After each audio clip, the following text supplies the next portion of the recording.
આજે ધોરાજી આવવાનો મોકો મળ્યો અને ધોરાજી ખોડલધામ સમિતિએ જે નરેશભાઈ પટેલની રક્તતુલાનો કાર્યક્રમ કર્યો અને સરદાર પટેલની પ્રતિમાનું અનાવરણ કર્યું, એમાં અમને સહભાગી થવાનો ખૂબ આનંદ છે. ધોરાજીમાં જે લેવા પટેલ સમાજ છે એ વાઇબ્રન્ટ સમાજ છે અને આટલો મોટો સમાજ એક સાથે ભેગા થઈ અને આટલો સરસ કાર્યક્રમ કર્યો કે જેનાથી આજુબાજુનો વિસ્તાર નહીં પણ આખા કાઠિયાવાડમાં એક મેસેજ લેવા પટેલ મતલબ ખોડલધામ સંગઠનનો એક મેસેજ આખા ગુજરાતમાં જશે કે આટલો સરસ કાર્યક્રમ ધોરાજી જેવી જગ્યાએથી પણ થયો.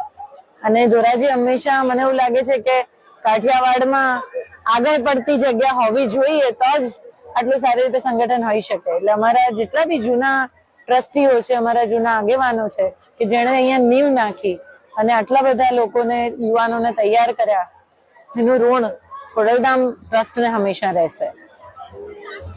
આજે ધોરાજી તાલુકાના ફરેણી ગામે અખંડ ભારતના શિલ્પી સરદાર વલ્લભભાઈ પટેલના સ્ટેચ્યુના અનાવરણ કાર્યક્રમ, રક્તદાન કેમ્પ અને ખોડલધામ સમિતિના ચેરમેન નરેશભાઈ પટેલની રક્તતુલાનો ત્રિવિધ કાર્યક્રમ રાખવામાં આવ્યો હતો.